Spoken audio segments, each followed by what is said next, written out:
পুলিশের তাজা বুলেটে আমার 17 বছর বয়সী বাজানটারে কায়রা নিছে। আমি তো শহীদের মা হতে চাইনি। আন্দোলনে যাওয়ানোর আগে বাবাটা শখের হাত ঘড়ি, আংটি আর চামড়া জুতা খুলে গেছে। বাথরুমের স্যান্ডেল পইরা বাইরে হইছে। আল্লাহ আমারে এমন শাস্তি দিল কেন? আমার রাব্বিরে আয়না দেন আপনারা।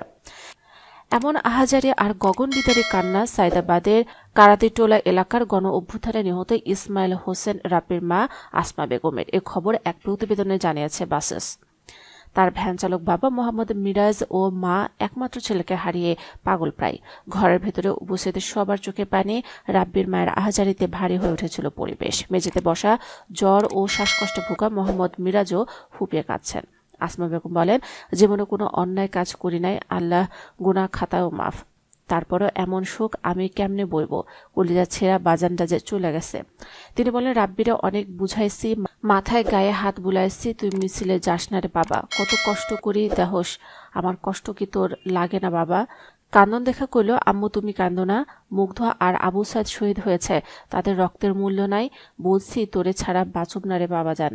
কিন্তু ছেলে বলে, আমার দুই ভাই বুঝাইছে, বলছে কালকে সারা দেশে বিশ্বযুদ্ধ লাগবে, তুমি পরিবারের এক ছেলে, আন্দোলনে যেও না। সবে অনুরোধ করলাম, খালি চুপ করে সবার কথা শুনলো, মনে করলো না ওর আম্মু যে পাগল হয়ে যাবে।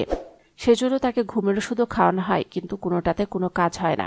বলতে বলতে আসমা বেগমের চোখের পানি শুকিয়ে যায়। আবার ছেলের স্মৃতি মনে হতেই আবার অঝরে ঘুরে পড়ে, তবু তাকে থামানো যায়নি। বোন মিম বলেন, উপদেষ্টা আসিফ মাহমুদ সজীব ভূঁইয়া তার ফেসবুক থেকে একটি ভিডিও পোস্ট করেন। সেখানে আমরা দেখি লাশের মিছিল রাব্বি সহ 4 জনের। গত 4 আগস্ট শাহবাগে যে 4টা লাশ নিয়ে মিছিল হয়েছিল তার মধ্যে রাব্বি ছিলেন। পরে রাব্বির লাশ হাসপাতাল মর্গে নেওয়া হয়। এর প্রমাণের পরও কি রাব্বি ডেথ সার্টিফিকেট পাবো না? স্মৃতিচারণা করে তিনি বলেন, আব্বু আম্মুর শক্তি ছিল রাব্বি, তারা এখন উপার্জন করতে পারেন না, সারাদিন কান্নাকাটি করেন। আব্বুর হাঁপানি বেড়ে গেছে, এখন সংসারই বা কিভাবে চলবে জানি না। আসমা বেগম বলেন, খেয়ে না খেয়ে ছেলেকে পড়াশোনা শিখাইছেন, অনেক স্বপ্ন ছিল, ভেবেছিলেন ডিপ্লোমায় ইঞ্জিনিয়ার হবে রাব্বি, চাকরি করে সংসারের হাল ধরবেন, সংসারের অভাব দূর হবে, বুড়ো মা বাবাকে শেষ বয়সে রোজগার করে খাওয়াবেন।